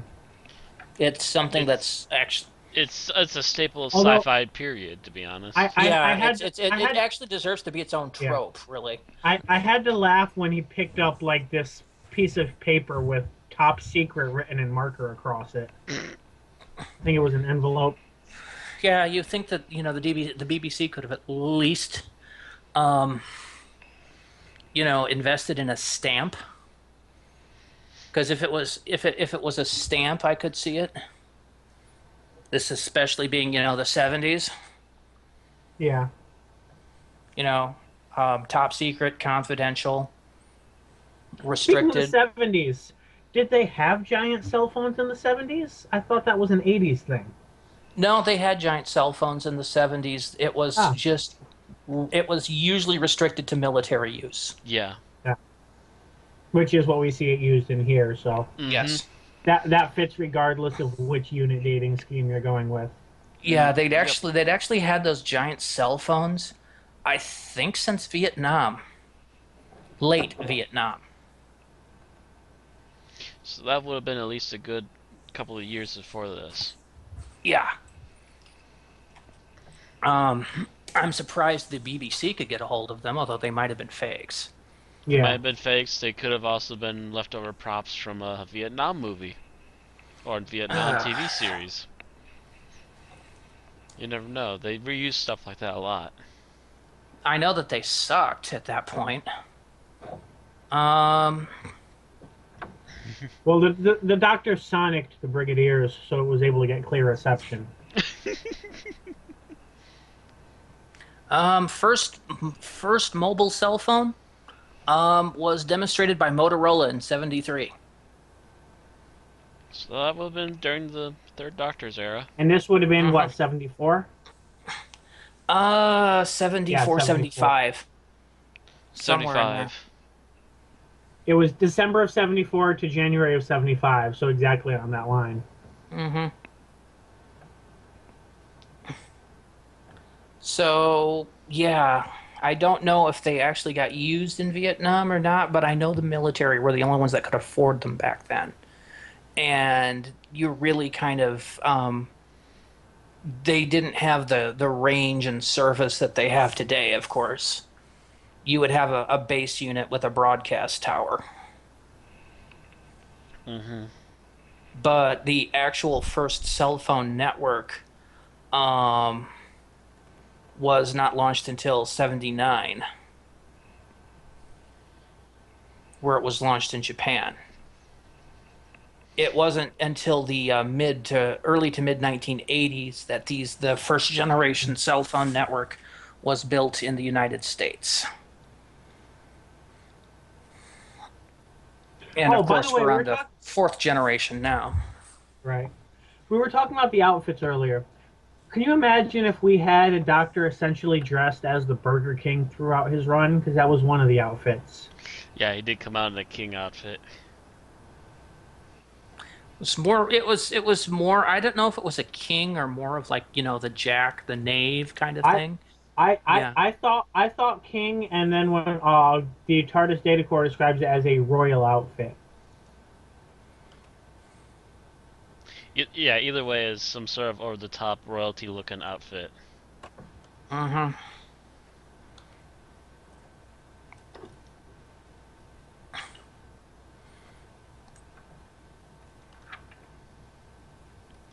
Oh, speaking of giant robots, I finally found a picture. Of just the robot large, or Robot large with Bessie in the foreground. got you.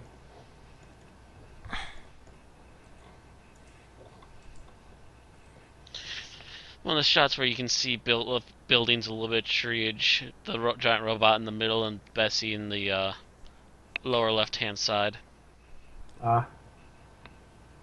So apparently Tom getting ready with the bucket of chemicals, I would assume, or just before they decide to figure out a way to kill robot.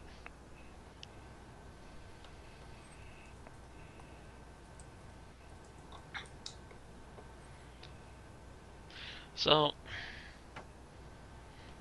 anything else we wanted to mention about this? I'm trying to think. I mean, there's nothing really special about the cinematography. Nothing really out of the way about anything. I mean, we pretty much pinned it down. It's pretty much your standard Third Doctor TARDIS era episode, except with new stars and the future script editor as the writer. Yep, and I'm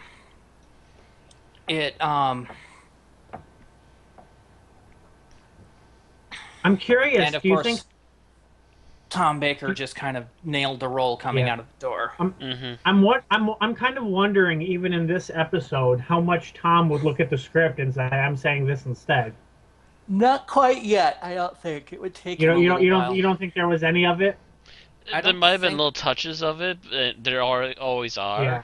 But I wouldn't be surprised if he became more opinionated on what should happen by about the next year. Yeah, he might have made a couple of suggestions, but he might have. I imagine some of the jokes would have been ad-libbed by him. Mm-hmm. Yeah, I don't think that they're too well in his style to have been an accident. Yeah, I think those kind of came out probably in rehearsal. Yeah. He probably would have paused and said, "Yeah, can I?" And probably more meekly than he would later. Can I try this instead? And probably Terrence Dix is on the set going, "Well, that's good. That's good. Keep that." Yeah, Terrence was usually pretty good about letting them try to get dialogue that they're comfortable with.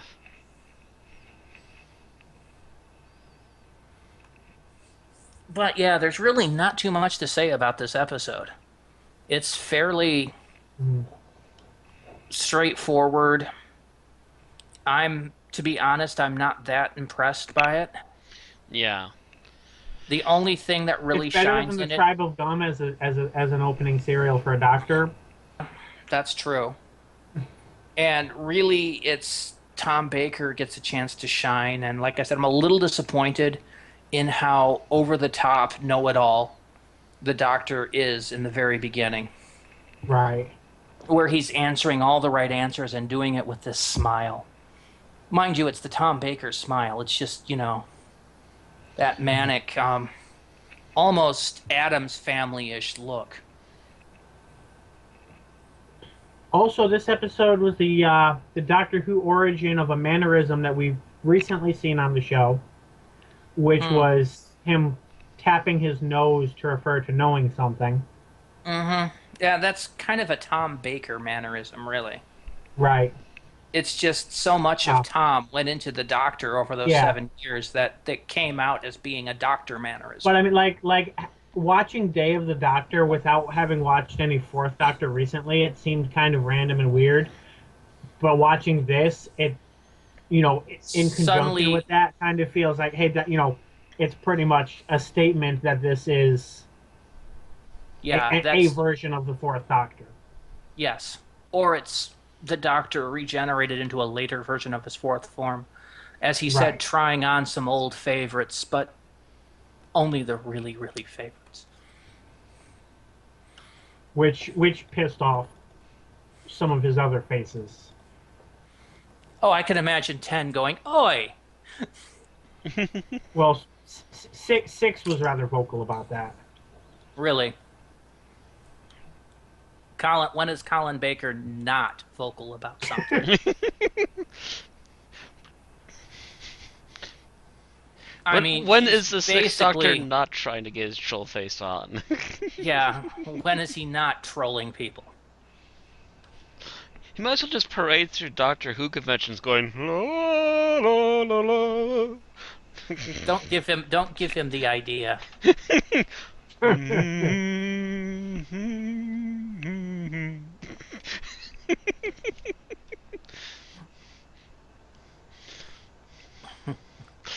Troll song as sung by the Sixth Doctor. I could just see him doing that at a panel. And now everybody, Colin Baker. Troll la la la. Yeah. Yeah. That would just be wrong.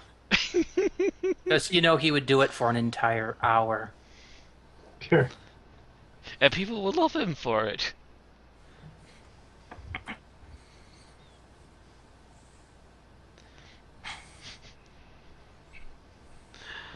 So I think we've already actually came to a stuttering halt on the review then. It's Yeah, we could have used some more news. Yeah. so I guess we're going into closing then. Yeah, because we don't really have too much to say. Like I said, this isn't an episode that stands out. Right. I mean, there are plenty of moments, specifically like quotes, the definite article thing, the glub thing. Those are very popular, but aside from that, there's the really nose nothing notation and the childish quote as well is from this. Yes, this what's is the use of being an episode where adult?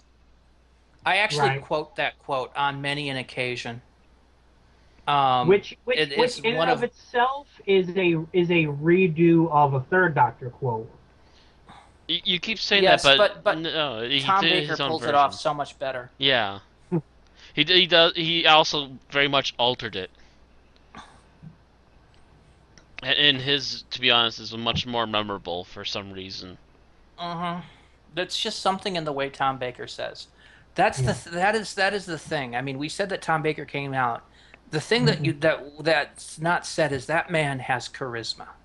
Yeah, one thing about Tom's delivery, he can manage to make a very silly line sound very grave, and vice versa.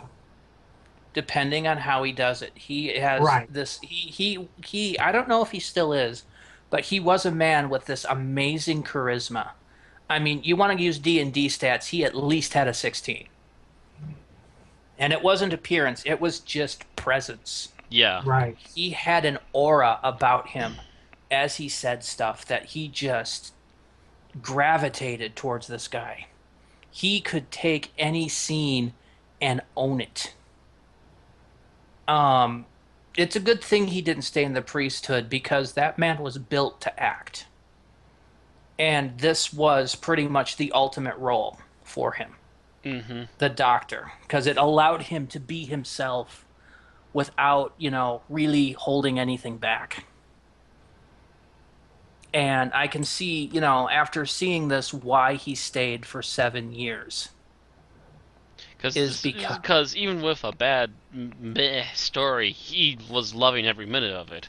yes, this was, and many people still feel this way. Is that being the Doctor is kind of the holy grail of British acting. You know, For TV acting, It- I can yes. see it. it's literally for especially for people like David Tennant and Peter Capaldi. It is living out their childhood dreams. I mean, and it's also like to be the Doctor and to be remembered as the Doctor, you have to have a lot of range because Doctor Who has so much range that Mm-hmm.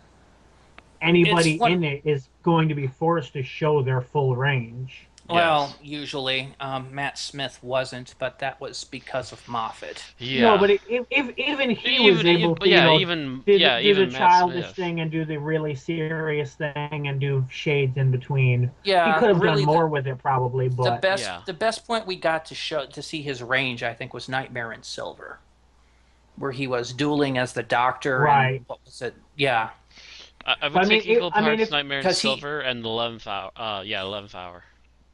But the production staff, for one, can't stop talking about how much Matt Smith can pull off the very old, ancient Time Lord and the childish Doctor thing, so effortlessly. And the that, thing is, even though, in I itself, never liked the childish Doctor thing. Mhm. And for pulling off the very old Time Lord, I think Tennant did it better. That's a lot of. I mean, that's a lot of what Tom did was the childish sense of humor type of deal. Yeah, but his was more of a alien, very blatantly alien, childish humor. Whereas, It wasn't childish sense of humor. yeah, It was more. It was. I would say it was more sideways.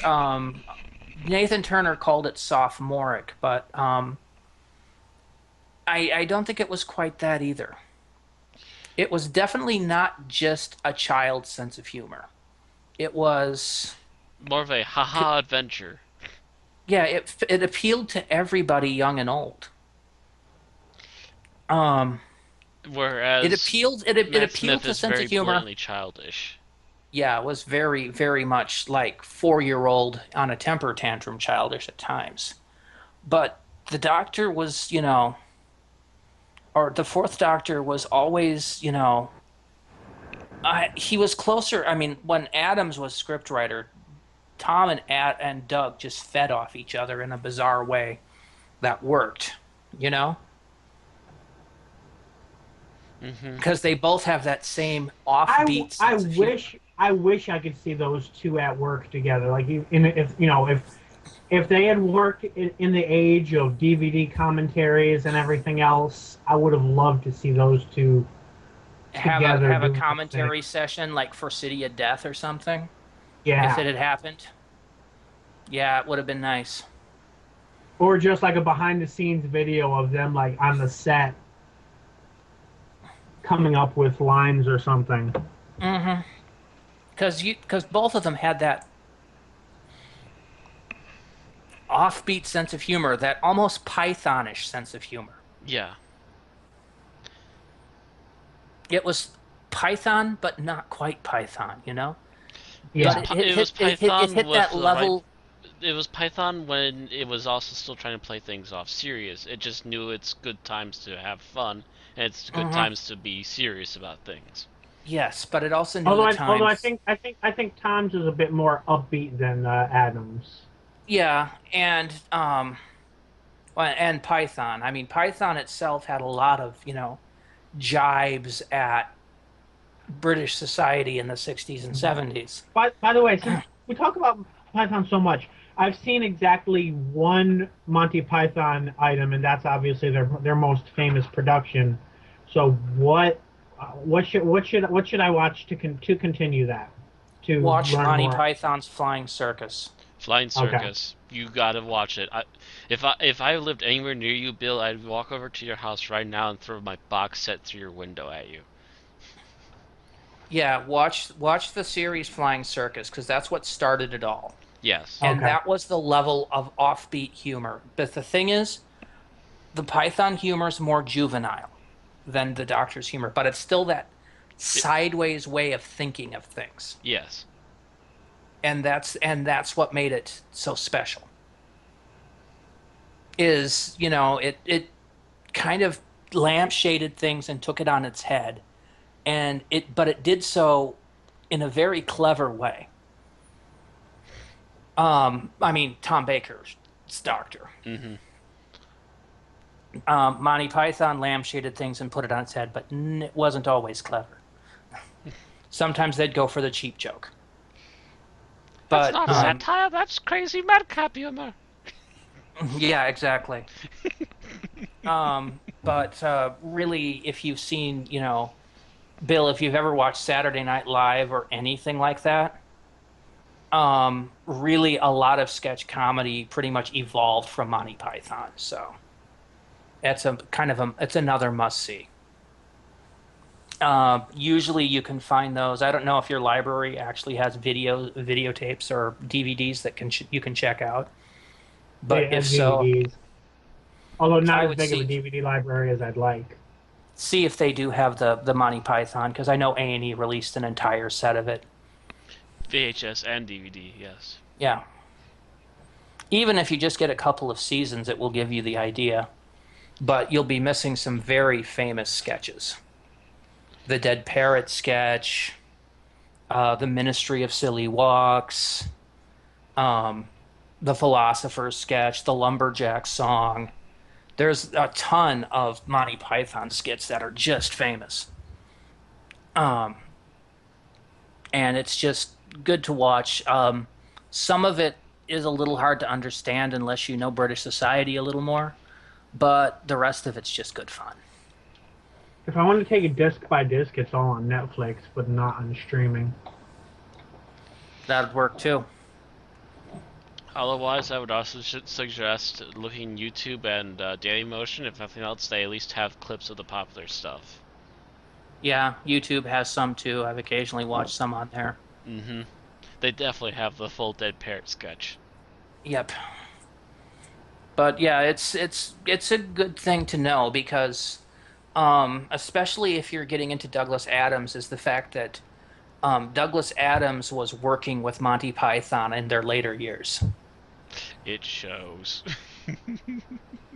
So you can see kind of where Douglas Adams gets his kind of thought process from Monty Python. And Tom Baker, I think, had some loose affiliation with them too.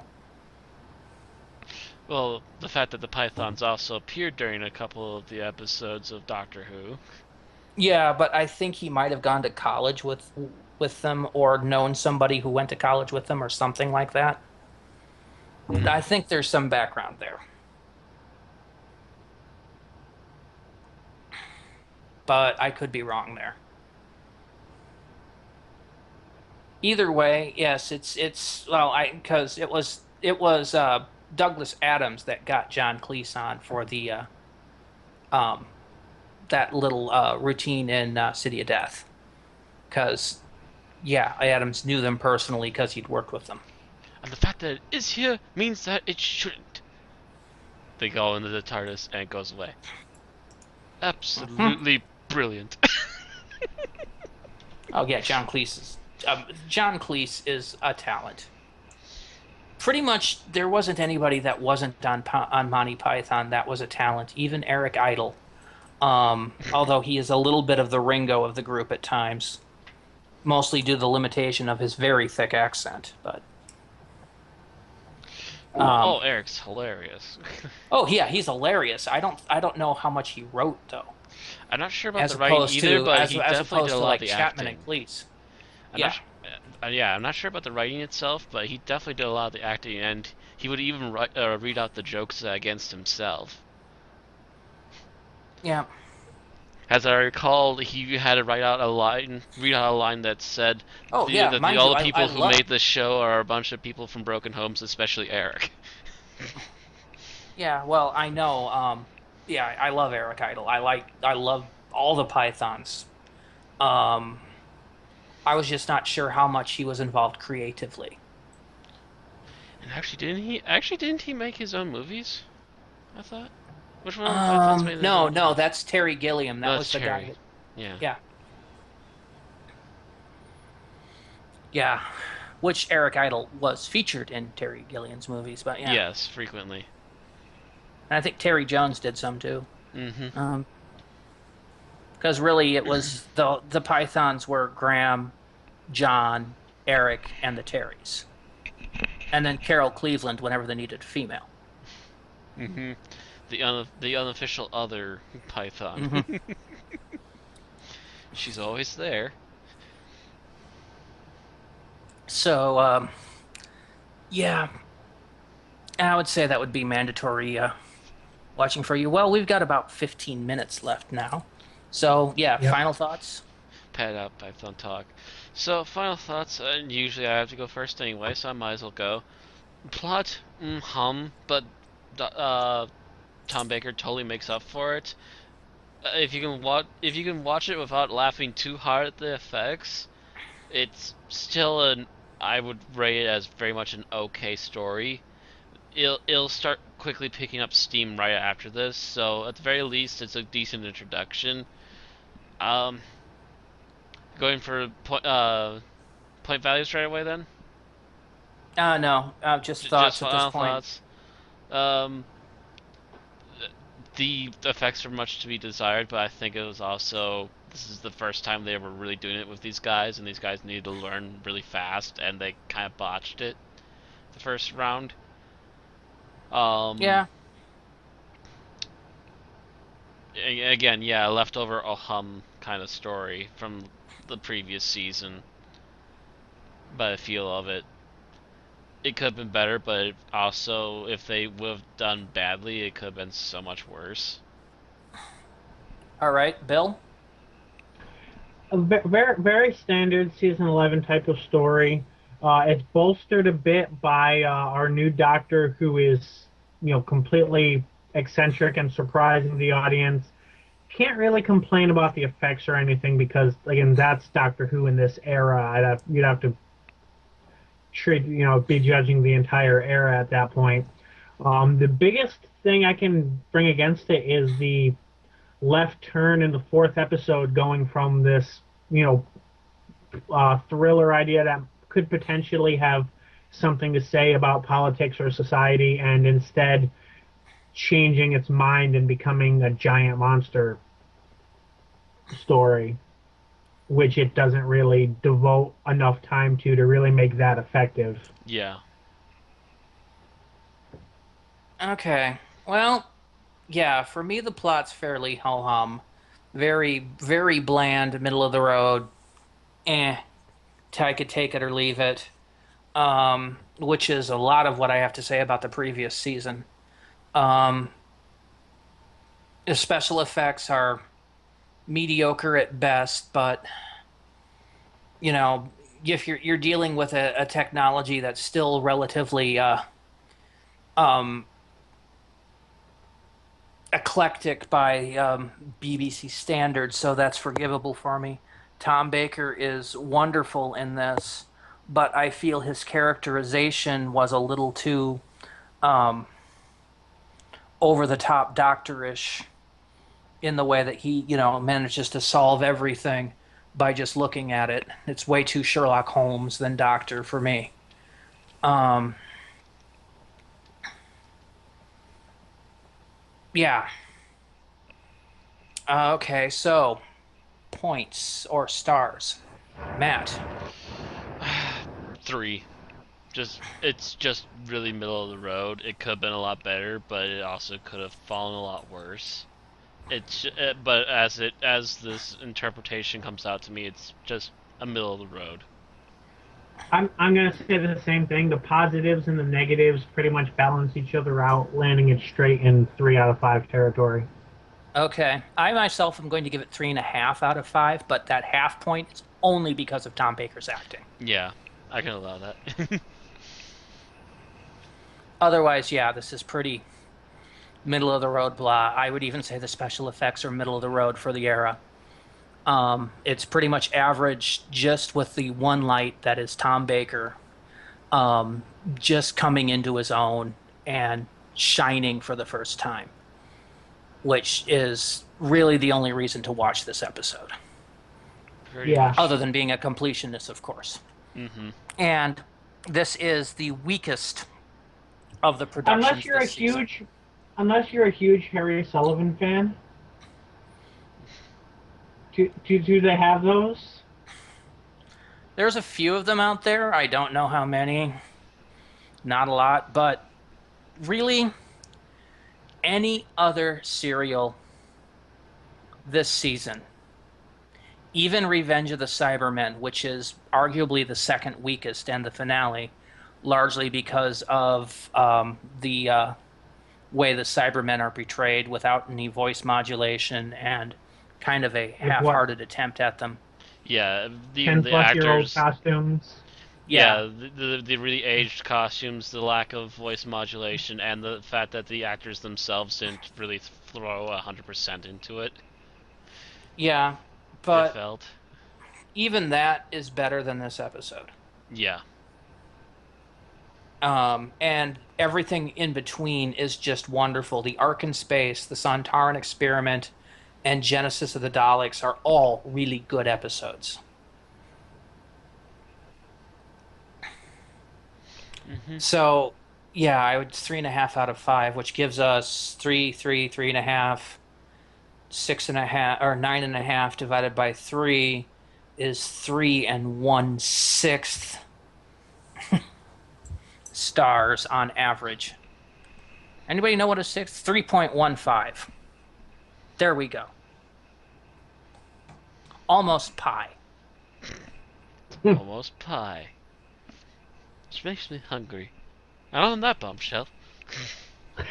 Oh, yes. I'm going to take a couple minutes to tell you that we will not be recording next week, Oh, yes. as Matt and I will be at Odyssey Con in Madison, Wisconsin, where we will be on, well, at least I will be on a number of Doctor Who panels. If think I I've signed up have for enough 6 or input, he might be dragging me along with, but yeah. Um, I will also be having my Tokusatsu panel, and I also made sure that we had our MMO panel up there.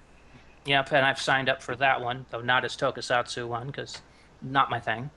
Mm-hmm. But yeah, so I'm going to be there, and Matt will be there. And that means that in 2 weeks, we're going to come back with Castrovalva, the Fifth Doctor's first episode. And then the week afterwards, we haven't decided if we're recording yet or not. If we all are, Bill will be recording on a different night because Bill has to leave that weekend. Yep.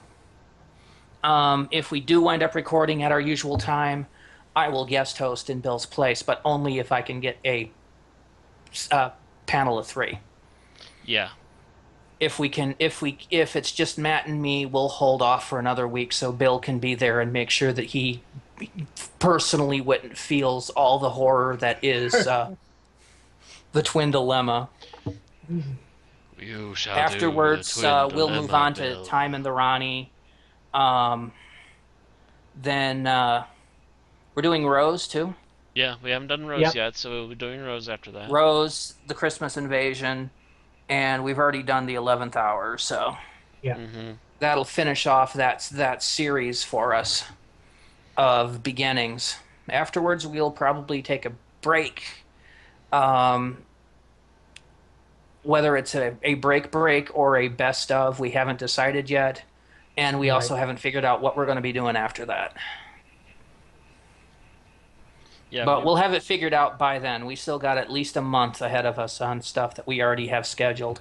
Yep. Yep. Yep. We still have a while yet. We'll come up with something. Yep, definitely come up with something. So yeah, 2 weeks, Castrovalva, same time. And if you're in the Madison area, feel free to drop in an OddCon and say hi. By all means. And of course, you're also welcome at the um, last weekend in August, 22nd maybe. I always keep forgetting the Sounds date. right. I'm I double think that's checking. what it was. Anyway, yeah. To join us at the Marriott Madison West in Middleton. Yeah, 22nd through 24th for GeekCon 2014, where Matt and I will be in charge of the viewing rooms like we are every year. And Aaron will be joining us. And Aaron will be joining us this year, and we'll also have at least one of our panels as usual.